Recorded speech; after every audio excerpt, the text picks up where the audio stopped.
خوای گەورە میهرەبان سڵاوتان لێ بێ بینەرانی بەڕێز و خۆشەویست ئەم کاتتان باش. خۆشحاڵین لە بەرنامەیەکی تری ستۆدیۆی 194 لیستی کۆمەڵی ئیسلامی کوردستان بەوێ ئاز و خۆشەویست شا دەبینەوە. لەم بەرنامەیەدا کۆمەڵێک کاندیدی تری کۆمەڵی ئیسلامی کوردستان بە ژمارە 194 بەوێ ئاز و خۆشەویست دەناسێنین و کار و پرۆژە و پەیڕە و پرۆگرامیان دەخەینە ڕوو و لەگەڵ پۆلێک لە بەرپرسانی کۆمەڵی ئیسلامی لە سنووری مەڵبەندی دەوروبەری هەولێر گفتوگۆ دەکەین پلان و کار و پرۆژەکانیان لە چەند ڕۆژی داهاتووە دوای بانگەشەی هەڵبژاردن و دەرچوونیان بۆ پەرلەمان تاوتوێ دەکەین.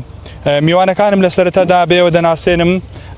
بەرنامەکە لە شاری کۆی خۆشەویست لە ناو قشڵەی شاری کۆیا پێشکەش دەکرێت. سوپاسی ئامادەبوونی هەموو لایەک دەکەین بە تایبەت میوانەکانم دەناسێنم مامۆستا سعید هەرچی بەرپرسی مەڵبەندی 11 دەوروبەری هەولێری کۆمەڵی ئیسلامی، بەڕێز مامۆستا عوسمان کانی کوردەی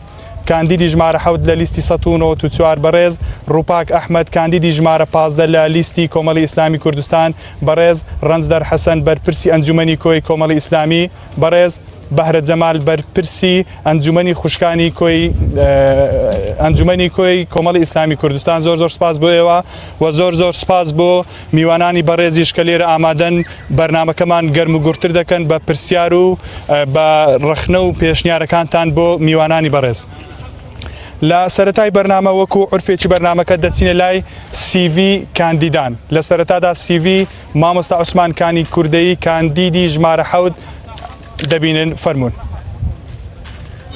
عوسمان علی ئیسماعیل حەمەدەمین ناسراو بە مامۆستا عوسمان کانی کوردەی لە دایکبووی ساڵی 1976 لە شاری هەولێر، شارەزا لە زمانی عەرەبی و بەکالۆرۆس و دیپلۆم لە شەریعەی ئیسلامیدا. ماوەی 24 ساڵە پێشنێژ و وتارخوێنە لە وەزارەتی ئەوقاف. لە ئێستادا بەهۆی داکۆکی لە مافی هاونیشتیمانیان و هەڵوێستە شەرعیەکانی ماوەی 2 ساڵە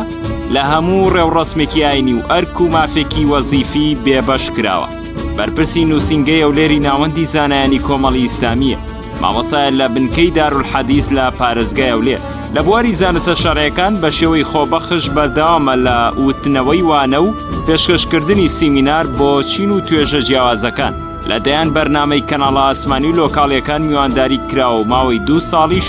زنجیرە بەرنامەیەکی شەرعی لە کەناڵی بانگەواز پێشکەش کردووە. لە دیداری چۆنێتی پێگەیاندنی باخوازان لە وڵاتی سعودیە لە ساڵی 2016 بەشدار بووە. لە دیداری زانایانی عێراقی بۆ لێکۆڵینەوە و ناساندنی زانایان لە عێراق ساڵی 2015 بەشدار بووە. دیداری جیانی زانایانی ئیسلامی لە کۆماری ئیسلامی ئێران لە ساڵی 2014 بەشداری کردووە.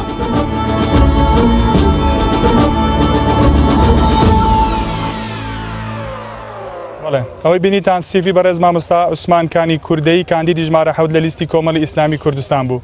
مامۆستا CVەکەی جەنابمان بینی بەس وەک دەزانی CV دیاری کراوە، ناتوانرێ هەموو لایەنەکانی ژیانی تێدا ڕوون بکرێتەوە. چ شتێکی ئیزافیت هەیە بۆ CVەکەت کە نەدنووسیوە کە لە ژیانی تایبەتی جەنابەت هەیە و بەشداری دەورات شەهادە بڕوانامە چیترت هەیە؟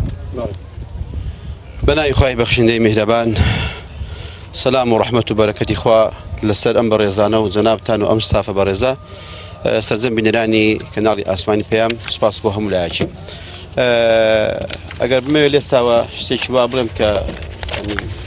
چ شتێکی شاراوە هەیە لە CVەکە دیان چ شتێکت باس نەکردووە کە گرنگ بێ لەلات باسی بکەی بۆمان؟ وڵاهی هەر ئەوەندەیە بەڕاستی کەمە پشت بەخوای گەورە کە لە ساڵی 1998 تەوزیف بووین تا ئێستا تا ئەو ساڵێک کە سزا درراین بە لادانمان لە خوتبەدان و پێشنوێژی لە ناو کۆمەڵ و لە ناو ڕیس و تاقم و مزگەوت و چینی هەژاراندا سوپاس بۆ خی گەورە. هێز ڕۆژێک خۆمان لە خەڵکی خۆمان زیان نەکردوێتەوە و بە شانازیەوە خزمەتی خەڵکی خۆمان و مسلمانان و بەبێ جیاوازی بێری و ڕاو بەبێ جیاوازی هەر ئایدۆلۆژیاک. بەڵێ زۆر سپاس مامۆستا. ئێستاش CV زۆر بەڕێز ڕووپاک ئەحمەد کاندیدی ژمارە 15 لە لیستی کۆمەڵی ئیسلامی کوردستان ژمارە 194 دەبینین فەرموون. ڕووپاک ئەحمەد ڕەحمان لە دایکبووی ساڵی 1989 دەرچووی کۆلێژی یاسا، ویشەی پارێزەر پلەی خەبیر لە دادگای کەتنی هەولێر. 3 ساڵ لە ڕێکخراوەکانی داکۆکیکان لە مافەکانی ئافرەتان کاری کردووە. 4 ساڵ لە بوارەکانی یاسا و مافی مرۆڤ کاری کردووە. بەشدار بووە لە بەشێک لە لیژنەکانی پەرلەمان بۆ هەمواری یاساکان. بەشداری کردووە لە چەندەها خوڵ و سیمینار و وەرکشۆپ و فۆکس گرۆپ لە بوارەکانی ئافرەت، گەنجان و لاوان، هەڵبژاردن و گەشەپێدانی مرۆیی. خاوەنی بڕوانامەی دامەزراندنی حزبە سیاسیەکانە لە ڕێکخراوی ئەمریکی NDI. کارگەری لقی خوشکان بووە، ئەندامی تۆڕی هاوبەشی ڕێکخراوەکانی ئافرەتان بووە، کارگەری مەڵبەندی سێی هەولێر بووە.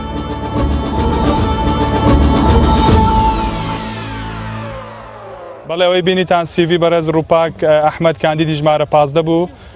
ڕووپاخان بە کورتی چ شتێک هەیە کە لە سیڤەکەت باست نەکرد بێ و لە ژیانی جەنابەت هەبوو بێ، وابزانم گەنجترین کاندیدی لیستی کۆمەڵی ئیسلامی کوردستانی. زۆر سپاس سەرەتا بەناوی خوای گەورە و میهرەبان دەستخۆشتان لێ دەکەم بۆ ڕێخستنی ئەم بەرنامەیە و ڕێز و سڵاو و خۆشەویستیم بۆ خەڵکی شاری کۆیە و بۆ تەواوی ئامادەبووان. لە سیڤەکەم وڵا خاڵێکی زۆر جەوهەری پێم وایە یان بۆ خۆم لە بیرم چووە. چەندان ساڵ خزمەتم بە توێژی قوتابیان کردووە، زیاتر لە سیڤەکەم تەرکیزم لەسەر گەنجان و ئافرەتان کردوتەوە. بەڵام لە ناوەندەکانی قوتابیان لە ڕێکخراوی قوتابیانی کوردستان چەندان ساڵ من خزمەتم بە قوتابیان کردووە و سەرجەم پلەکانی ئەندامەتیم لە ڕێکخراوی قوتابیان بڕیوە و بەشداری چەندان کۆبوونەوە و کۆنفرانسی ساڵانەی خزمەت بە بوارەکانی ئافرەتم کردووە و ئەو 11 ڕۆژەی ساڵانە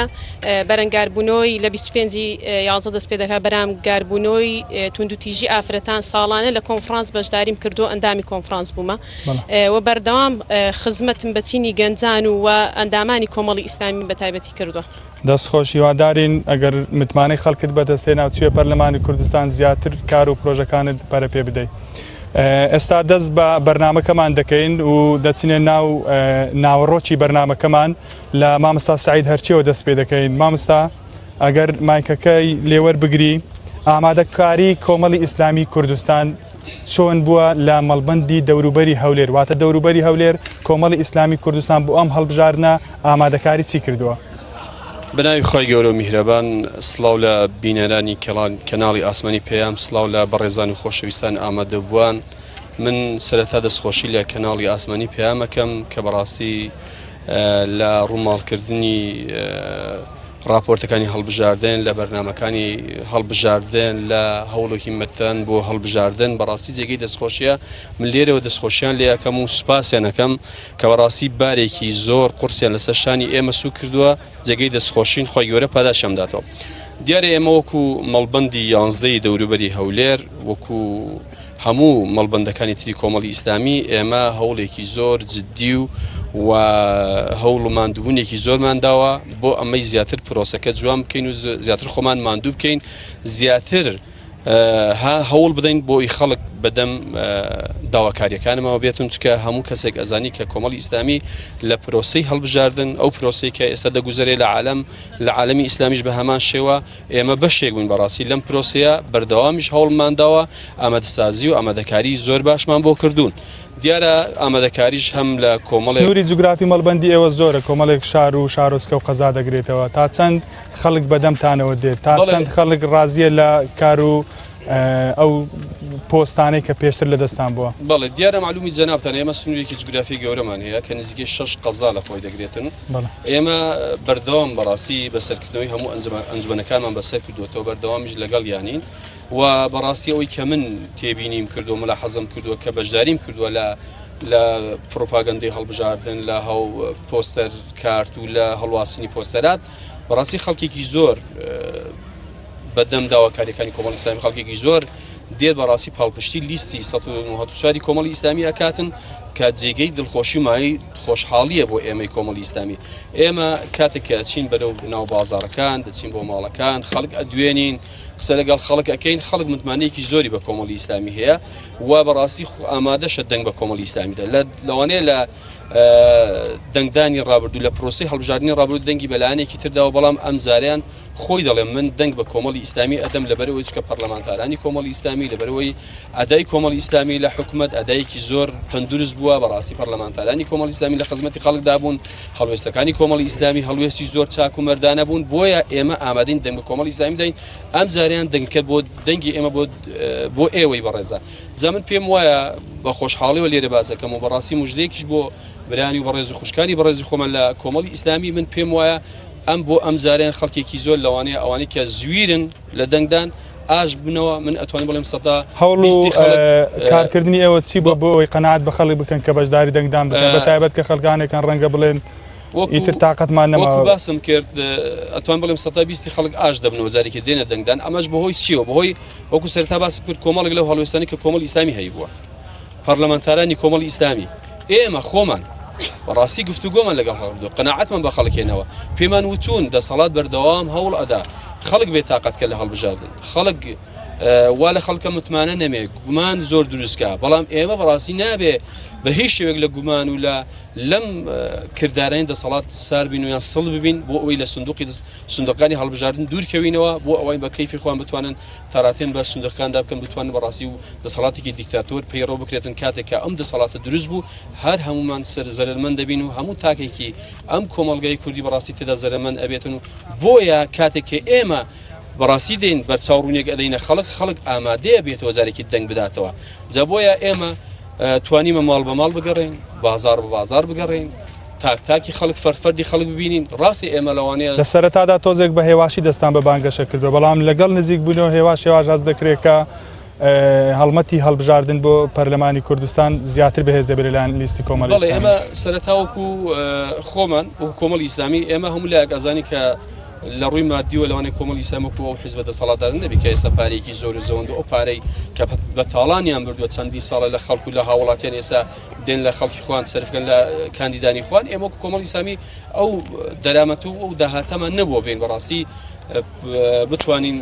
پروپاگەندی هەڵبژاردن وەکو مەسەلەی پۆستەرکات وەکو هەڵواسینی پۆستەرات وەکو بڵاوکردنی کۆمەڵێک شت بیکەین ئێمە بەڵام هاتوون بەدیری ئەم ئیش و کارە هاتوون ئێمە هاتوین بۆ ناو ناخی خەڵک چوینە ناو ناخی جەماوەر چوینە ماڵان چوینە هەموو ماڵێکی ئەم هەرێمە خاصن ئێمە وەکو مەڵبەندی دەوروبەر چوینە هەموو ماڵێک بەڕاستی ئێمە تیممان هەیە سەردانی هەموو ماڵانی کردووە بەبێ فەرق و جیاوازی چەندین ڕێگای زۆرتان هەیە بۆ بەڵێ ئێمە ڕێگای ترمان هەیە ڕێگا زۆرمان هەیە ئێمە چوە قسەمان هەیە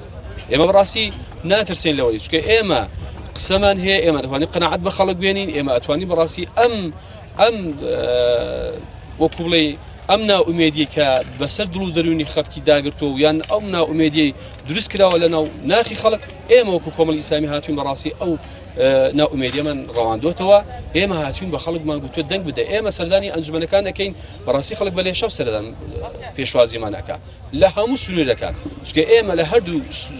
زۆنی سەوز و زەرد هەین بەڕاستی بەداخەوە کە تا ئێستاش هەر هەمان ئەو دەستەواژەی ئەتوانم بەکاربێنم ئێمە هەم لێرە و هەم ئەتوانیم لە منطقەی بادینان هەم لە هەولێرەوە ئێمە کاتێک ئەچین بۆ بەرەو ناو ئەنجومەنان دەستی سەردانی خەڵک بەڕاستی دێت پێشوازیمان ئەکا خەڵک دەنگ دەدات بە ئێمە چینی جوتیار چینی هەژار چینی ڕۆشنبیر چینی کرێکار هەموو چینەکان بەڕاستی پێشوازیمان لەکەن پێم وایە هیچ کەسێک نییە دەست بە ڕووماندا بڵێ کاکە من دەنگ بە ئێوە نادەم دەڵێن بەڕاستی ئێوە شایستن ئەوەی ئێوە کردوتەنە کەس پێی نەکراوە کەچی ئێمە بە 6 پەرلەمانتار بە 2 پەرلەمانتار لە عێراق بە 2 وەزیری لە هەرێمی کوردستان توانیمان ئەو هەموو شتەی پێین ئەگەر بێت و ئەو خەڵکە متمانەمان پێ بکاتون زیاتر دەنگمان پێ بدا ئێمە ئەوجار بکەین بە 15 کورسی حقیقەتەن زیاتر 2 ئەوەندە و 3 ئەوەندە لە خزمەتی خەڵکدا دەبین و زیاتر خزمەتی خەڵکەکەی بەڵێ مامۆستا دێمە لای جەناب دواتر بەڕاستی سنووری مەڵبەندی دەوروبەر زۆر فراوانە وەرگتان قورسە هیوادارین ماندوونە بن لە بانگەشە و هاندانی خەڵک مامۆستا عوسمان دێمە لای جەنابێت وەک مامۆستایەکی ئاینی وەک پێشنوێژ و وتارخوێنێک چی وای لە تۆ کرد کاندید بکرێت یاخود هۆکاری خۆ کاندیدکردنت چۆن بوو؟ ڕوون و ئاشکرایە با بیڵێمە پاشی 25 ساڵ خزمەتی بێدا بڕان بەبێ هۆ لە منبەر دوور خرامەوە تا ئێستاش نەک خوتبە و نوێژ و مزگەوت و تەنانەت بەکو نوێژ خوێنێکی ئاسایش بۆ منێ بچمە هیچ مزگەوتێک ئەمە یەک ئەوە فراغە ئەوە خەلەل دروست دەکات بۆ ئینسان کاتێک کە ئینسان تووشی کێشەیەک دێ بەڕاستی لە ئەنجامی بێ ئیشی و دەست بە تاڵی توش دەبێت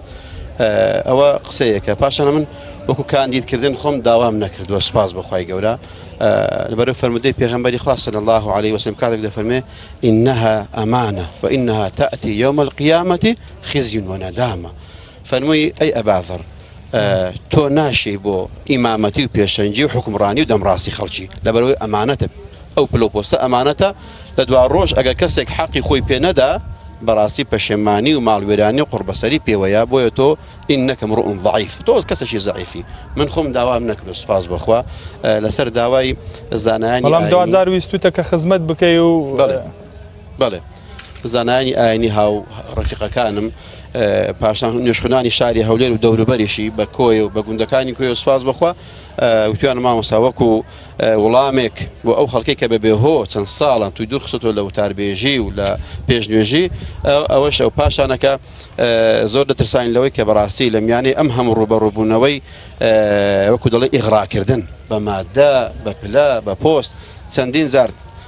هەردوو حیزبی دەسەڵات داوایان لێ کردوم کە پەیوەندیان پێوە بکەم ئەگەر بە 1 و 6 بێ بەس تەنانەت بسمە لایەن بڵێم وەڵاهی داوای لێبردن دەکەم چم بێ بۆم بکەن مامۆستا هەموو زەخت و فشارە لەسەر مامۆستایانی ئاینی بۆ یعنی تەنها وتنی ڕاستیەکانە وتنی حقایق و پیشاندانی ڕێڕاستە بە خەڵک یان هۆکارێشتر هەیە کە ئەو هەموو هێزی و لاوازی و بێمتمانەی کورسەکەی ئەم دەسەڵاتە کە هیچ بەڕاستی هێزێکی نەماوە هیچ باخێکی ناو کۆمەلگا نەماوە هەر ڕۆژەی دوو لە ڕووی ئەم بەڕێزانە ئەم بینەرە خۆشەویستان هەر ڕۆژەی بە درۆیەک و بە فێڵێک و بە دروش پێشبیری قەدار خەڵک هەڵدەخەڵەتێنن و زیاتر کاریگەری زانایانی ئاینیش کە زۆر کاریگەرن خەڵکی مزگەوت و خەڵکی نوێژ خوێن و خەڵکی هەموو چین توێژەکان گوێ لە زانایان دەگرن و ئێمەش سپاس بەخوای گەورە بەر لەوەی کەوە مۆزەفێکی ئەم حکومەتە بین ئێمە خزمەتکارێکی ئەم میلەتە و خەڵکی مسلمان و ئەم گەلەی خۆمان بووین و لە خۆشی و ناخۆشیەکان نەک بەشدار بووین بێ لە پێشەوە بووین کاریگەرمان هەبووە ترساون لەوەی کە ئێمە ڕۆژە خەڵک وشارکەینەوە لەوەی کە بەڵێ بە نوعێک وەکو ئینقلابێک وەکو شتێکی بە مامۆستانی ئاینی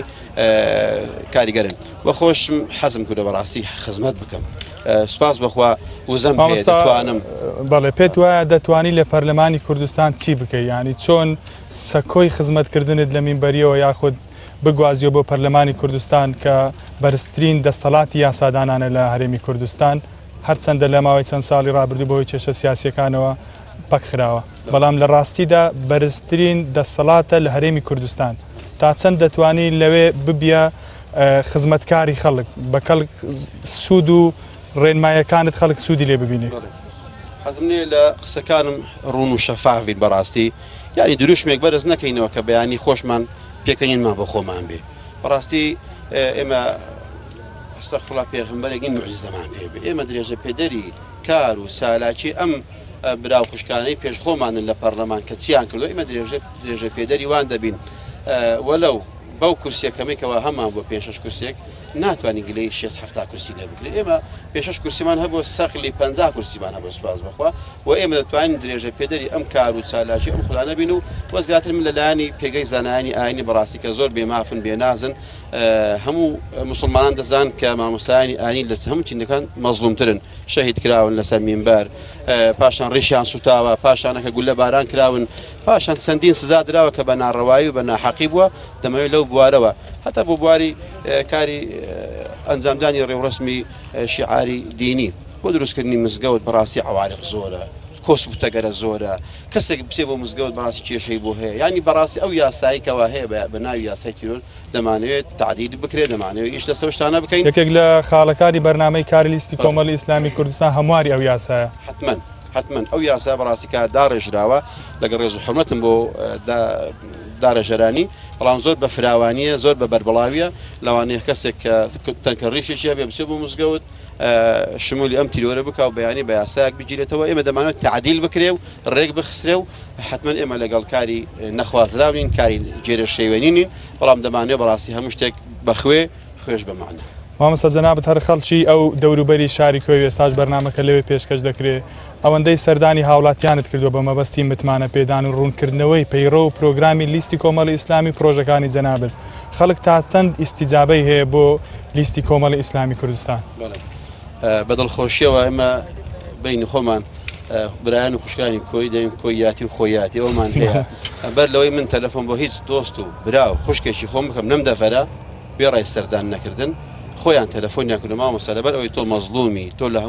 لە هەموو مامۆستایانی ئاینی مەزلومتری هەموو دەنگمان بۆ تۆیە ئیشمان بۆ کردووی هەرچی هەیە مامۆستا نەک دەنگی پێدن ئیشت بۆ دەکەین سوپاس بخوا کە خەڵکی کۆیە دەوروبەریشی بەڕاستی جێی سوپاسن جێی تەقدیرن کە خزمەتی زۆری شۆڕشەکانی کوردیان کردووە بە شانازیەوە کە شاری حاجی قادری کۆیە ڕۆشنبیری و سەقافەتی سوپاس بخوای گەورە بە مەلای گەورەوە لێرە بۆ شوێنان پەخش کراوە. یعنی ئێستیجابەی خەڵک بۆ کاندیدبوونی جەنابەت زۆرە. سپاس بۆخوای گەورە دوای ئەوەی کە کاندید کرام دڵم بە شاری کوێ و دەوروبەری زۆر خۆش بوو چونکە زۆر لە خزمان و دۆست و کەسەکان و هاوڕێیەکانی خۆم لە کۆیە دەستخۆشیان لێ کردم و پاڵپشتیان کردم و بە مامۆستایانی ئاینی بە چینی توێژە جیاوازەکان سوپاسیان دەکەم زۆر دڵیان خۆش کردم پاڵپشتیان کردوم. مامۆستا لە کوردستان دەوترێ شکۆی مێزەر و مامۆستا شکێنراوە لەلایەن لایەنە دەسەڵاتدارەکان زۆر ئیهانە بە مامۆستایانی ئاینی دەکرێت. جەنابەت ئەگەر بچیە پەرلەمان و متمانی خەڵک بەدەست بێنێ دەتوانێت چی بکەی بۆ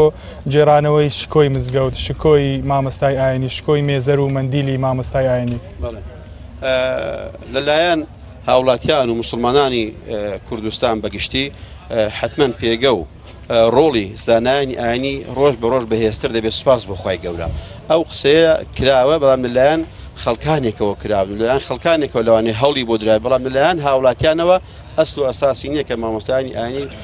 خوا نەخواستە بێڕێز بنیان بێڕێزکراونیان شکۆیان شکاوێ. خەڵکێکی عەلمانی وەکو دژەدین وەکو فەسڵ الدین عەن الحەیات هەستاون بۆی کە مامۆستای ئاینی قۆرەخ کرێت لە ناقۆشببوونی مزگەوتێک مامۆستا کاکە چیشدا سیاست بەڵام بۆ تەوەشان ڕەوا نەبینی قوشببوونی مزگەوتیشان ڕەوا. وەڵاهی ئێستاش ئیعلان دەکەم بەبەر چاوی هەموو دەسەڵاتدارانی ئەم کوردستانە هەر کەسێک هەر دەسەڵاتدارێک لە خۆی ڕادەبینێ مزگەوتێکم پێ بدا بەڕاستی سەرۆک پەرلەمانی و سەرۆک گوزەراش بەجێ دێنم بۆ یەک مزگەوتی گوندێکی ئەم کوردستانە. بەڵێ مامۆستا ئەگەر وەکو تەحەدایەک بێ بەڕاستیەوە. مامۆستا دەگەڕێنەوە لای جەنابەت دەچینە لای ڕووپاکخان کاندیدی ژمارە 15 لە لیستی کۆمەڵی ئیسلامی کوردستان و گەنجترین کاندیدی لیستەکە. ڕووپاکخان هەڵوێستەکانی کۆمەڵ لە ڕابردوودا چ لە پەرلەمانی کوردستان چ لە پەرلەمانی عێراق چ لە وەزارەت و دەستە و بەڕێوەبەرایەتیانەی لەلایەن بووە تا چەند لە ئاست خواستی خەڵک بووە تا چەند توانیوانە خزمەت بە خەڵک بکە کە جەنابتان ئێستا لە کاتی هەڵمەتی هەڵبژاردندان بەڕوویەکی سەربەرزانە داوا لە خەڵک بکەن دەنگ بە کۆمەڵی ئیسلامی کوردستان و کاندیدەکانی بدا. سپاس دەستان خۆش بێ. وەکو ئاشکرایە دەبینین کۆمەڵی ئیسلامی کە سەربەرزە و گەشتبینە بەوەی کە متمانی زۆری خەڵک بەدەستدێنێ ئەوە مووقیفەکانیەتی و ئەو بەشداری چالاکانەی ئەندام پەرلەمانەکانیەتی لە پەرلەمان کە ڕۆڵی خۆیان لە سەردەم ئەو لیژنانێک کە تێیدا بوونە بینیوە و هەروەها وەزیرەکانیەتی کە ئەو وەزیرانویە ئەو دەستانێک کە لە حکوومەت بەشدار بوونە ڕۆڵی بەرچاویان جێراوە لە خزمەتکردنی خەڵک و بەردەوام کۆمەڵی ئیسلامی لەبەرێ خەڵک بووە. بەردەوام کۆمەڵی ئیسلامی دیفاعی لە ئازادی تاکە کەسی و لەگە خەڵکی چەسا و هەژاردا بووە و بەردەوام کۆمەڵی ئیسلامی جەختی لەسەر ئازادی ڕادەربڕین و ئازادی خۆپیشاندان کردوتەوە و کۆمەڵی ئیسلامی لە پەرلەمان وەکو مامۆستایان باسییان کرد بەقەت چەندین کورسی پەرلەمانی ئیشیان کردووە و کاریان کردووە. بۆیە پێم وایە ئێمە وەکو کۆمەڵی ئیسلامی لە جێی متمانەی خەڵکی کوردستانین و زۆرینەی پێم وایەوە گەشتبینم کە زۆرینەی دەنگی خەڵکی کوردستان بەدەست دێنین لەسەر ئەو مووقیفانێک کە کۆمەڵی ئیسلامی ئەمیرەکەی هەیبووە و هەروەها ئەو خزمەتانێک کە لە وەزارەتەکان و دەستەکان پێشکەش کراوە. ینی خەڵک هەڵوێستەکانی کۆمەڵی ئیسلامی کوردستان کە ڕەنگە باجی گەورەی دابێ قوربانی گەورەی دابێ لە پێناومانەوە لە بەرەی گەلدا تا چەند خەڵک هەست بەو کار و پرۆژانەی کۆمەڵی ئیسلامی کردووە. بەڵێ کاک هاوکار ئێمە چونکە ئێستا لە ناو جەماوەرین بە حکومیەوەی کە کاتی هەڵمەتی هەڵبژاردنە دەچینە ناو بازاڕەکان دەچینە ناو خەڵک دەچین سەردانی خەڵک دەکەین هەڵمەتی ماڵ بە ماڵ دەکەین دەبینین خەڵک زۆر بە پیر دەنگدان بۆ کۆمەڵی ئیسلامیەوە دێ و خەڵک پێشوازیەکی زۆر گەرممان لێ دەکات بۆیە ئێمە نکۆڵی لەوە دەکەین کە بوون لە مەسلەی تەزویرات لە مەسلەی تاڵانبردنی دەنگ ئەم ناوی لێدەنم بە تاڵانبردنی دەنگ نەوەکو تەزویرەکی ئاسایی ئێمە بەڕاستی ینی تەواو باوەڕمان بەوەیە کەوا کۆمەڵی ئیسلامی دەنگەکانی دەدەزرێت چونکە ئێمە لە ناو خەڵچین لە بەرەی خەڵک بووین و ئێستاش لە ناو خەڵچین دەبینین کە خەڵک چۆن پێشوازی لە کۆمەڵی ئیسلامی دەکات پێشوازی لە مووقیفەکانیان دەکات ئێمە کە دەچینە ناو بازاڕەکان و دەچینە ناو خەڵک دەبینین خەڵکێکی زۆر ئامادەی دەربڕیوە کە نەک هەر دەنگ بە کۆمەڵی ئیسلامیدا بەڵکو کار بە کۆمەڵی ئیسلامی بکە پێت وایە ئەگەر ساختەکاری و ئەگەر دزینی دەنگ و هاکردن و یعنی ئەو ڕێژە زۆری ساختەکاری لە ڕابردوو کراوە ئەنجام نەدرێت کۆمەڵی ئیسلامی دەنگێکی باش بەدەستدێنێ و لە تموحی ئێوە دەبێ؟ بەڵێ کۆمەڵی ئیسلامی پێم وایە سەرجەم دەنجی خەڵکی ناڕازی و و خەڵکی بەژمەینەتی کوردستان بەدەست دێنێ لەبەرەوەی کۆمەڵی ئیسلامی بەردەوام باجی داوە لەسەر ئەو هەڵوێستانی کە هەی بووە کۆمەڵی ئیسلامی دەتوانی لەبەرەی دەسەڵات بێ و مووقیفی لەگەڵ مووقیفەکانی دەسەڵات هاو تا بکات بۆی زیاترین سوودمەندی بۆ ئەندامانی بەدەست بهێنێ بەڵام کۆمەڵی ئیسلامی ئەوەی نەکردووە کۆمەڵی ئیسلامی بەردەوام دیفاعی لە ئازادی ڕادەربڕین و خۆشگوزەرانی خەڵکی و ئازادی ڕۆژنامەنووسی کردووە و بەردەوام لەبەری خەڵک بۆ ئێمە گەشتبین کە کۆمەڵی ئیسلامی دەنگێکی باش دێنێ ئەگەر ئەو تەزویرات خوڕقاتە بەبەرچاو نەکرێت. بەڵێ هیوادارین ببنە جێی متمانەی خەڵک. پرسیارێکترم ئەوەیە جەنابەت وەکو یاسایەک وەک پارێزەرێک ینی تا چەند لە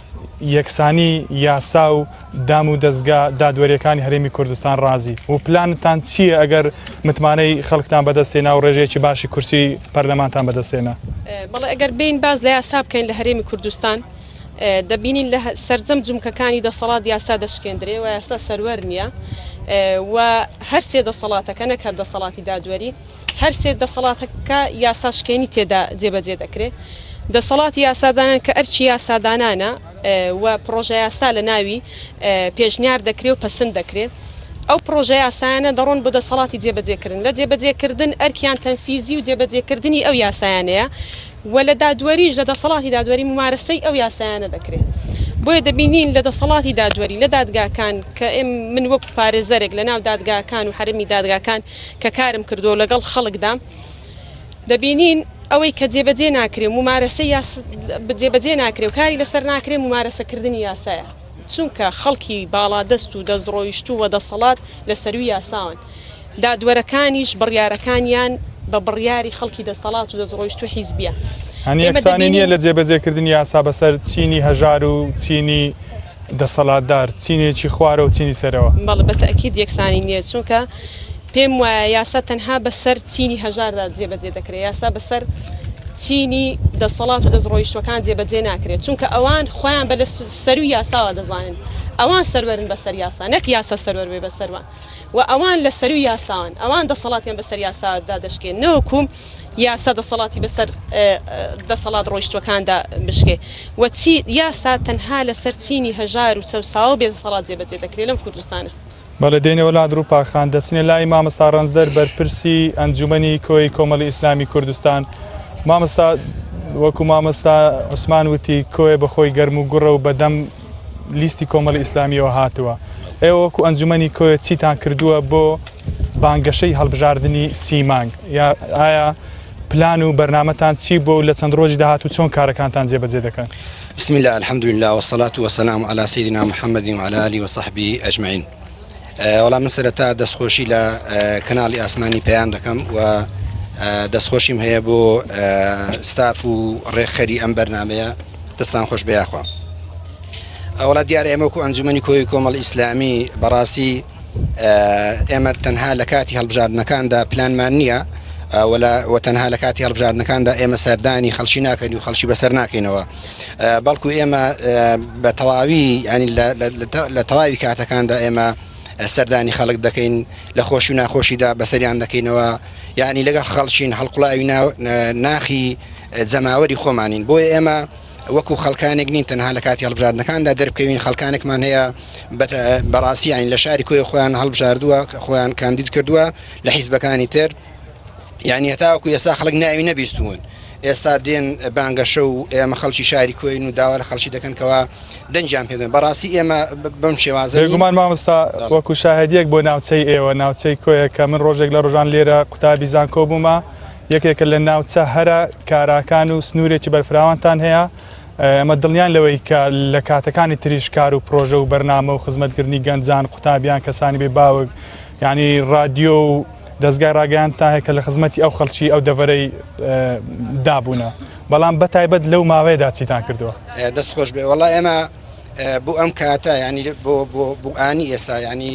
پلانمان هەبوو بەڕاستی ئێمە چەند لیژنەیەکمان دروست کردووە لە تەواوی شاری کۆیە کۆیەمان دابەش کردووە بەسەر چەند بەشێکدا بۆ هەر بەشێک تیمێکمان دیاری کردووە ئەم تیمە سەردانی ماڵان دەکا سەردانی دۆست و لایەنگر و خەڵکانێک دەکا بە شێوەیەکی گشتی ئەوە ینی کۆیەمان دابەش بەسەر چەند لیژنەیەکدا ئەم لیژنانە بەم شێوە سەردان دەکەن هەروە لیژنەمان هەیە بۆ هەڵواسینی پۆستەر و لافیتە و ئەوانە بەگەرمەگوڕیەوە ئەم کار ئەنجام دەن هەروها لیژنە و تیممان هەیە کە تیمێکی گەنجن سەردانی هەموو ماڵێک دەکەن و ڕسم و وێنەیەکانی دەکەن دابش دەکەن بەسەر ماڵاندا هەروها تیمی ترمان هەیە تیمی ڕاگەیاندن کە ئەمەش دەور و ڕۆڵی خۆیان دەبین هەروها ئێمە ینی بە تەلەفۆن بەنامە بە هەموو بەم شێوازانە هەوڵ دەدەین کە بانگەشە و لیستی کۆمەڵی ئیسلامی سەربخینە شاری کوێ بەڕاستی خەڵک و دەنگدەرانی کۆی ئەوانەی کە ئێوە کۆنتاکتان لەگەڵیان ئەوانەی پەیوەندیان پێوە دەکەن خەڵک بازار خزم و دۆست خەڵکی ئەو دەڤەر و گوند و لادەیانەی دەوروبەری کۆیە تا چەند لەگەڵ لیستی کۆمەڵی ئیسلامی کوردستاندان و پاڵپشتیان دەکەن چوەکو دەنگدەرێک چوەکو ئەوانەی کە ئامانجیان سەرخستنی لیستی کۆمەڵی ئیسلامی وڵای بەڕاستی ئێمە سەربەرزین بۆی کەەوە کە دەڕۆینە ناو خەڵکەوە یعنی سەرمان بەرزە لەبەر ئەوەی کەەوە دەڕۆین سەسلام لە هەر کەسێک دەکەین دەچینە هەر ماڵێک تاقە لە دەرگەی هەر ماڵێکەوە دێنین بەڕاستی بەگەرمی و پێشوازیمان لێ دەکەن ینی ڕێزمان زۆر لێ دەگرن ئێمەیان زۆر خۆش دەوێ هەتا ئەو کەسانەی کەوا ینی سەر بە حیزبێکی دیاریکراویشن ئەوانە یعنی تەئیدی دڵپاکی و دەستپاکی و ڕازگۆیی و گوێری بۆ ئێمە دەن هەتا ئەو کەسانی کە دەڵێن ئێمە لەبەرەوەی کەوا ئێمە ناچارین سەر بە حیزبێکی دیاریکراوین دەنگتان پێ دەدەین بەڵام ئەشهد و ئێوە ئەو خەڵکن کەوا شیای ئەوەنەکە دەنگتان پێ بدرێ ئەو خەڵکانن کەوا یعنی بڕۆنە دەسەڵات گرنگ ئێوە قەناعەتیان پێ بین کە دەنگتان پێ بدەن مادام بە شیاوتان دەزانن ئەمن زۆر جار لەگەڵ خەڵکانی کەوا قسەیان لەگەڵ دەکەین زۆر جار ناو خەڵکدا ئەو خەڵکانی کەوا ینی دەرێن ئەشهد و ئێوە بەو شێوازن بەڵام کە دێتە سەر ئەوەی کەوا ینی کێشەی خەڵکی ئێمە بەڕاستی ئەوەیە یعنی لە تەئیدکردن لە پاڵپشتیکردن لە چۆن دڵی لەم شتانە پاڵپشتی دەکەن ینی تەئیدت دەکەن بەڵام کە دێتە سەر حسابی ئەوەی کەوا بەشێ لە خەڵکی ئەوە مەبەستم بەشێ لە خەڵکیە دێتە سەر حسابی ئەوەی کەوا باسی دەنگدان و هەڵبژاردن و ئەمان لێتە گۆڕێ دەرێ وڵای ئەمن لەبەر ئەوەی سەر بە حیزبێکی دیاریکراوە سەر بە حیزبێکی ینی ترم لەبەر ئەوە ناتوانم ینی دەنگ بە ئێوە بدەم ینی بەڕاستەکەی ئەم خەڵکاخی وایە واز لەم زۆرە بیرکردنەوە بێنێ و واز لەوە بێنێکەوە ئیلا دەبێت ئەو سەر بە حیزبێکی دیاریکراوە یاخود سەر بە شەخصێکی دیاریکراوە واز لەم زۆرە بیرکردنەوەە بێنین بەڕاستی ئەو خەڵکانە هەڵبژێرینکەوە چۆن دەڵێ شیاون و توانیان هەیە خەڵکی زیرەک و بێر و ئازاو لێ هاتوونە بەڕاستی بەڵێ زۆر سپاس دێنە وڵاتان لە دەرفەتی داهاتوو بەهرەخان جەنابێت وەکو بەرپرسێک لە سکرتارەتی خوشکانی کۆمەڵ ئیسلامی وەکو چالاکوانێکی کۆن کە چەندین ساڵە خزمەتی گەنجان و بەتایبەت چینی خوشکان دەکەی جەنابێت هەڵوێستی خوشکانی و ئەو ئافرەت و ئەو خەڵکانەی کە سەردانیان دەکەن وەکو تیم وەکو هەڵواسینی پۆستەرات چۆن خەڵکی کۆیە دەبینن بەرامبەر بە لیستی کۆمەڵی ئیسلامی کوردستان و چیتان کردووە وەکو خوشکان تەنها بەناوی خوا بەنسبەتی خوشکان و لە دەڤەری کۆیە ئێمە لە دەڤەری کۆیە هەموو ئۆرگانەکانی کۆمەڵی ئیسلامی کاتی هەڵبژاردن کە دادێ هیچ ئۆرگانێک سەربەخۆ بەخۆی بە تەنیا کار و چالاکی نابێ بەڵکو ئێمە لە سنووری کۆیە ئەنجومەنی خوشکان و برایان و قوتابیان و حکمە و ڕادیۆ و سەرجەمی ئۆرگانەکان ژوورێکی هەڵبژاردنمان دروست کردووە لەم ژووری هەڵبژاردنەدا کار و پرۆژە و پرۆگرامی هەڵبژاردنە پلانی هەڵبژاردنە بۆ سنووری قەزای کۆیە دابەش کردووە بە سەر ئەندامانی ژووری هەڵبژاردندا ئێمە ژۆ خوشکان شانبەشانی برایان لە بانگەشە و لە سەرجەمی ئەو کارانەی کە پێویست بوو بۆ سەرخستنی لیستی کۆمەڵی ئیسلامی هاوشانی برایان ئێمە بەشدار بووین خۆشبەختانە بەنسبەتی ئافرەتان خوشکان لە سنووری کۆیەوە ئیستیجابەی ئەوان جۆکو پرسیارەکەی بەڕازت جێگەی خۆشحاڵیە بەڕاستی وەکو مامۆستا ڕەنجش ئاماژەی پێدا ینی ئێمە ئەگەر نەتوانیشین بەڕاستی دڵمان بەو خۆشە کاتێک کە دەچێن لای دەنگدەر ئەوە لە هەموو گرنگترە ئێمەی ئافرەتی ئیسلامی جابە سەعات 10 شەو یاعین دەچین بۆ شوێنان یعنی ئەوەندە بە دەچین بۆ ماڵان لە دەرگای ماڵ دەدەین و داوای دەنگ دەکەین و بەسەریان دەکەینەوە یعنی ئەوەندە ڕێز و احترامی کە ئەوان دەمانگرن بەڕاستی لەوانەی ئافرەتێکی تری نەتوانێت بۆ شێوەیە یعنی واتان بەسم لەوەیە کە ئێمە پێشووتر بانگڕاوندێکی متمانەیەمان هەیە بۆ خەڵک بۆ یعنی بۆ شێوەی ئیستیجابەی خەڵکە وەکو مامۆستا ڕەنج ئاماژەی پێکرد بەڕاستی یعنی کاتێک کە دەچینە دەرگای کەسێکەکەین ئەو پەری خۆشحاڵی خۆی دەردەبڕێ بەڵام بالفعل حەقی خۆیەتی بۆی کە دەنگ بە من نەدا لەوانەیە لەگەڵ ئەو پەری ڕێزمدا بەشێکی دەنگدەری حیزب ئەو بە تایبەتی دوو حیزبی دەسەڵات دوو حیزبی زۆری نا بەشی زۆری دەنگەکانیان یان لە ترسانە یان لە برسانە ینی بۆی حەقی خۆیەتی کابرا هەڕەشەی لێ دەکرێت ترسی دەدرێتێ پێی دەگوترێ دەبێت ڕۆژی دەنگدان ڕسمی دەنگەکەتم بۆ بگری یاخود پارەک مەعاشەکەت دەبڕم ئەتر کابرا ناچارە بۆی کە دەک بە ئێمە نەدا بەڵام ئەوەش دەگات خۆشیە بۆ ئێمە بۆ ئەم قۆناغا چونکە ئێمە بەتەمانینە ینی کۆمەڵی ئیسلامی بەتەمانیە هەر لەم پرۆسی هەڵبژاردنەدا بەشداری بکە ئەگەر دەنجی زۆری نێنهێنا ئیتر پرۆسەکە کۆتایی پێ بنە ئەمە ژیانی کاریباری سیاسی ئاڵگۆڕی دەسەڵات ئەمانە ژیانێکی دوور و درێژە بەڕاستی پرۆسەیەکی دوور و درێژ و بەردەوامە بۆ ئێمە ئەگەر بۆ ئەم قۆناغە توانی بێتمان بتمانەی خەڵکی لە ڕووی قەناعەتەوە لە ڕووی پشگیریکردنەوە خەڵکمان بەدەستی نابڵاو سوێت دەنگشی بەدەست نێرین لە داهاتوودا ئەمە کار لەسەرەوە دەکەین کە ئەوانە دەنگیشان بەدەست بێنین مارەخان زۆربەی لە هەڵبژارنەکانی ڕابردوو زۆربەی جار ئافرەتان بە سیستەمی کۆتا دەردەچن ئێستا جەنابەت چالاکوانێکی و کادیرێکی پێشکەوتووی لەگەڵ کۆمەڵێک خوشک لێرن بۆچی ئەوان ئەو ئافرەتانەی کە لە پەرلەمانی کوردستان دەردەچن زۆربیان دەنگی پێویست بەدەست نارن ئێوە دەنگ نادەن بە ئافرەتان یان چ بەڵێنێک بەو ڕووپاکخان دەدەن کە کاندیدی ئافرەتە و لێرە دانیشتوەکو ئافرەتان کە پاڵپشتی بن و دەنگێکی زۆری بۆ کۆ بکەنەوە هەڵبەتی ئێمە وەکو ئەو کەسانی کە چالاکوانین و ئەو کەسانی لە ئاستێکی چۆن بڵین کاری ڕێکخراوەیدا ئیشەکەین هەمیشە یعنی هەم لە پێشووتر پێشەوەی کاتی پرۆسی هەڵبژاردن بێ هەمیشە بە وەرکشۆپ بە سیمینار بە ڕێنماییکردن بە کۆنفرانس ئەومان ویستووە یعنی وە دەرخستنی توانای ئافرەت ئیرادەی ئافرەت وامان کردووە کە خەڵک بتمانەی بۆ دروست بێ بەڵام قسەیە دەکەم ئومێدەوارم بران لێم عادز نەبن هەز دەکەم چۆن دوو حیزبی دەسەڵات کودەتا بەسەر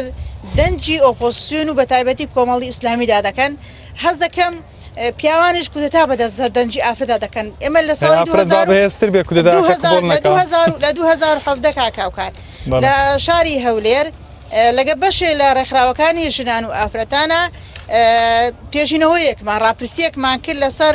ئافرەت و بەشداری سیاسی و بۆ ئافرەت دەنجی پێویست ناهێنە و بۆ بڵاین پرسیارەکەی بەڕێزت لەستەبعان لەسەر ئاستی هەر سێ پارێزگاکە دووەکو سلێمانی و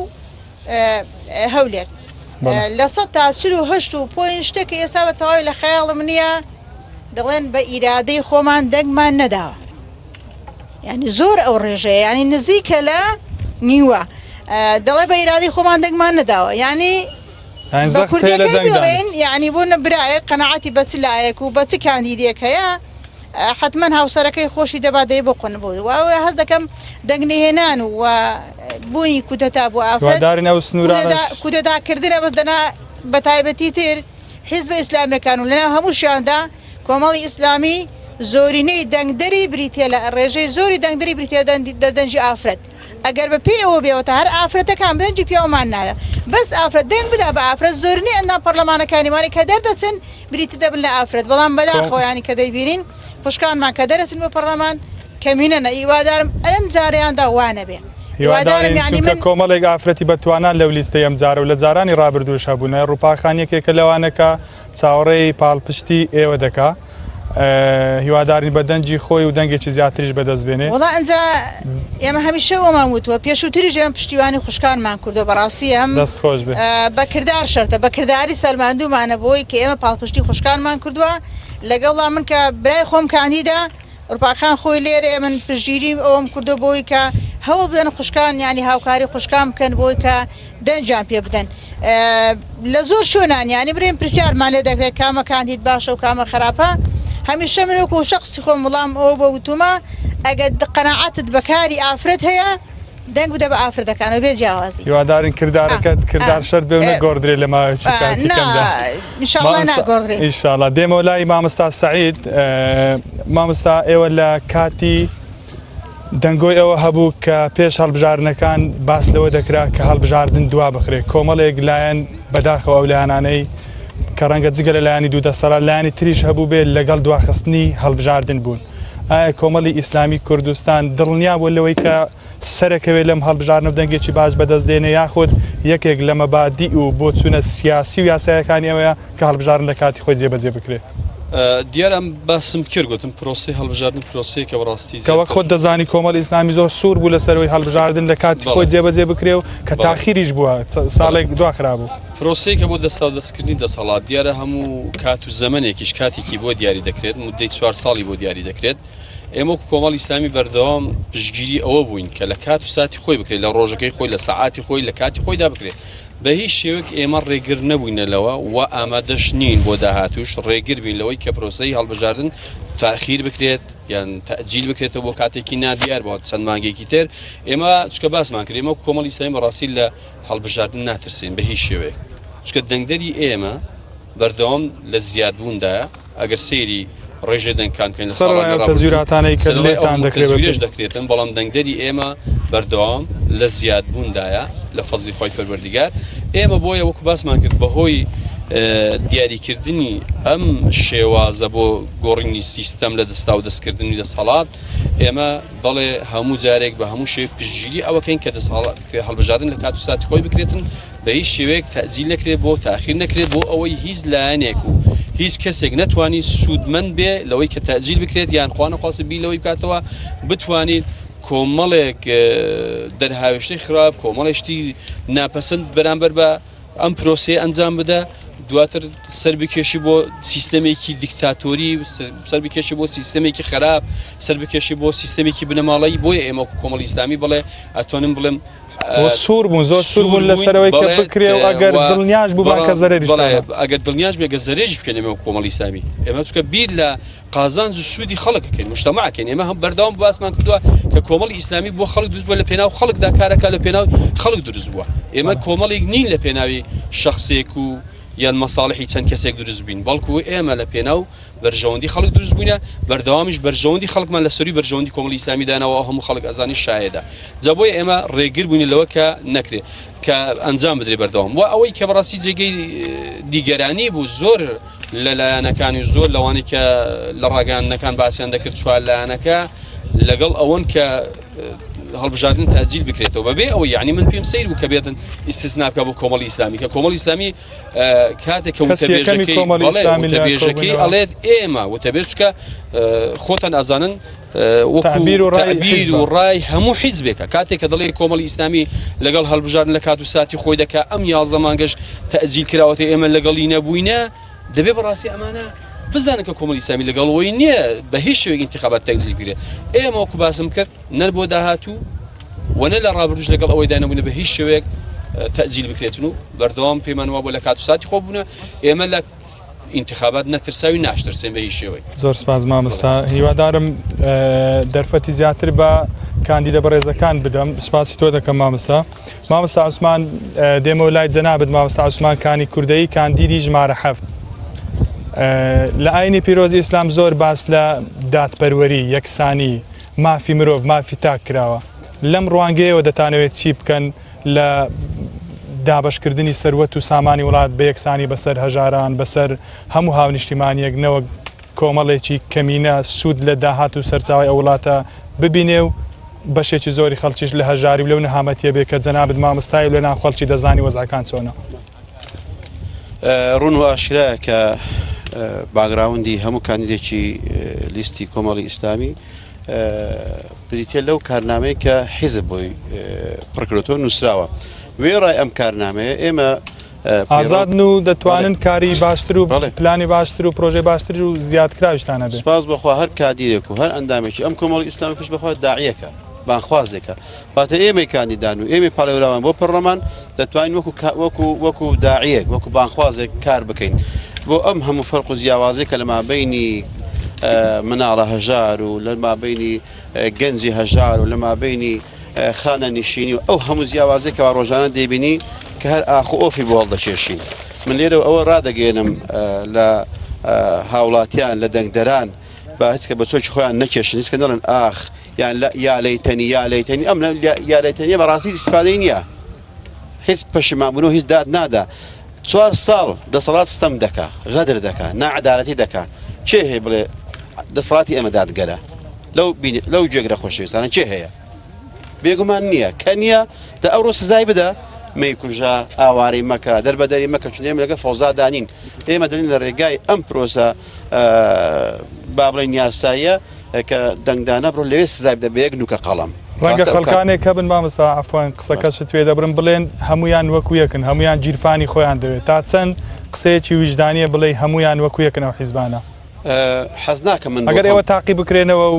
ڕێژەیەکی زۆری دەنگەکان بەدەست بێن و حکومت پێک بێنن بەڵێنەکانتان هێنازی خەڵک دواتر سزاتان دەداتەوە. خۆزگا ئەو قسەی ئەم من نەمکردبایە کەسێکەی غێری کۆمەڵی ئیسلامی و غێری کاندێک بیکردبایە بە خەڵکێک بە ویژدانەوە دادگەر بێ و دادگەری بکە. ڕابردوومان کاتە پێوە بۆ داهاتومان چ ئەندام پەرلەمانێکمان سەر گەندەڵی دەرکراوە چ وەزیرێکمان مەلەف و فایلی هەیە لەسەر تێوەگلان لە پرۆسە و کاری گەندەڵی کاتێک ئەمیرەکەمان کاتێک ئەندامێکمان لەسەر هەر پرۆژەیەک و هەر کارێکی نەشیا و شتێک لەسەر بێ حەق لە سیناریۆ لە پرۆپاگەندە و بوختان نەبێ کە کاتێک بوختان بە داچی ئیماندەران کراوە بە ئێمەش دەکرێت بەڵام وەکو حەقیقەت سوپاس بەخوای گەورە پشتمان بەخوای گەورە قایمە لەوەی کە زۆر سەربەرزین زۆر بوێر و ئازان کە حەقوای ئەو هاوڵاتی خۆشەویستانە سەرجەمیانی هەر بە چاو سیر نەکەن و حکم بدەن بە مێشتش سیر بکەن. ئایا کۆمەڵی ئیسلامی وەکو ئەو حیزبێکەوە هەموو داهاتی کوردستان لە بەدەستیە ئێمە لە ڕێگای بەرنمەیەکی بەخشینەوە کە بە ساڵ و سەدەقە وتارێکی داوا لە مسلمانێک دەکەین کاکە هاوکاری ئەم کەم ئەندامە بکە ئەم گەنجە ژندێنێ ئەم هەژارە خانەکە بەسدا ڕووخاوە لە ڕێی بەرنمەیەکەوە یەک هۆدە توانیمانە سوپاس بخوای گەورە یەک لەسەر چواری ئەو کوردستانە بگرینەوە. ناڵم زۆری ناڵم خەنیمان کردوون دەوڵەمەندان کردون بەڵام سوپاس بخوا توانیمانە سەرژمێری هەژارەکان بکەین و لە دەرگای بدەین ماڵیان لێ ڕوون بکەین لە ڕێک بەخشینی گۆشتەوە لە ڕێبەوەی کە موچە هەبووە ئەوە با نەبێتە خوانەخواست بە چاودادانە بەڵام کۆمەڵی ئیسلامی پارەی خۆی پارەی ئەندامی خۆی پارەی کاندیدانی خۆی بۆ زانیاری هەر هەموو لایەکی هیچ پارەی پەرلەمانتار و هیچ وەزیرێکی کۆمەڵی ئیسلامی سەتاسەتی بۆ خۆی نییە. وێ ڕای حیزبەکان تر کە پارەکە بۆ خۆیانە ئیمتیازاتیشیان هەیە بەرتیلیشیان هەیە ڕەشوەشیان هەیە و هەروە تاڵانکردنیشیان هەیە بەڵام سواز بۆخوا ئەندامان و لایەنگران و کادرانی کۆمەڵی ئیسلامی وانە بوون و پارەکە هەم بۆ حیزب دەگەڕێتەوە دوای ئەوەش خەڵکێکی هەژار و فەقیر و لێقەوما و لی سوودمەند بۆ لەو ئیش و کار و پرۆژەیە توانیمانە کە دەستباری خەڵک بگرین بۆیە حەز دەکەم بەڕاستی خەڵک ئەو جارە ویژدانی هەبێ بەس بۆ تاقیکردنەوەی بەس با بۆ خولێک ئەگەر وا بوو ئەوانە چەند ساڵە دەسەڵاتدارە خەڵک دەچەوسێننەوە بازارێک کۆمەڵی ئیسلامی تاقی بکرێتەوە زۆرینە بەدەست بێن و حکومەت تێک بێنێ ئەگەر وا بوو دەگەر بەڵێنەکانتان نهێناجێ دەتوانێت خەڵک سزاتان بدا و کەسێکی کە بەدیلتان بۆ بدەێت ئەو کاتی نەکە نەماهێناجێ ئەو کاتی کە زانیمان بەرەو لاری دەڕوا شاهد ئەو خوددایە بێ کە پێشەر هەمویان من سەنگەر لە کۆمەڵی ئیسلامی بگرم لەسەر ناعەدالەتی نادادگەری بۆ معلوماتن ئەندامانی کۆمەڵی ئیسلامی دەروێشینین بە واتایی کە هەرچی بڵێ سەمیعنا واتەعنا لەگەڵ ڕێز و احترام بۆ براین دەروێش و شێخ و ئەوان بەڵام بەبەست بێ یعنی تابعی بە سەمیعنا واتەعنا ئێمە هەر کاتێک هەر یاسایەک هەر پرۆژەیەک لە هەر شوێنێک دەرچوو بێ ئێمە ئەگەر ناشەڕی بە دژی وەستاوین سوپاس بەخوای گەورە معلومتانە کە مامۆستامان هەیە خەڵکی کە کاندیدی هەیە کە دەچێت بۆ ئەوروپا دادەنیژێ و ئیمتیازات و ئیدی دەبێتە بزمناسێکی باش بازرگانێکی باش بەڵام ئەندامانی ئێمە کە دەردەچن تەواو دەبێت قاچاق دەبن لەو دەسەڵاتە لەبەر ئەوەی هەند کاریان کردو هەر ئیشیان کردووە گەندەڵی و شتەکانی بۆ دەرخستنی کەم و کوڕی و گەندەڵی ئەم دەسەڵاتە ئێستا لە زەر مامۆستامان هەیە لەوانەیە بە ئەمینی نەوێ لە ماڵی خۆی دابنیشێ نەوێ لە بسوڕێتەوە ئەو نیشانەی ئەوەیە کە ئێمە هیچ کاتێک نەوەک تەنازولمان نەکردووە واللهی هیچ کاتێک مزامەرەشمان لەگە دەسەڵات نەکردە بۆی کە لێمان ڕازی بێ سیارێ باشمان هەبێ خانومان هەبێ ئاگادار بین ئێمە هەمیشە شانازی بە هەژارانی گەلی خۆمانەوە دەکەین و وە لە ڕیزشیان دەبین و خزمەتیشان شەرەفێکە بۆ ئێمە مامۆستا دوای لە کۆتاییەکانی بەرنامە بەڵێن بە خەڵک بدەن هەرچەندە جەنابەت زۆر خۆت لە بەڵێن پاراستووە لەو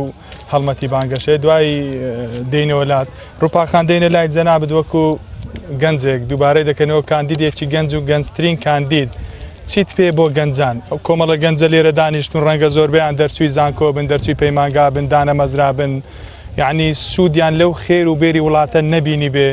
جەنابەت چیت هەیە بۆیان دەتوانیت چیان بۆ بکەیت وەک ئاشکرایە کە مەزڵومترین چین لە کۆمەڵگەی ئێمە گەنجە چونکە کە دەبینین هەم بە قوتابیەوە هەم بەلاوانەوە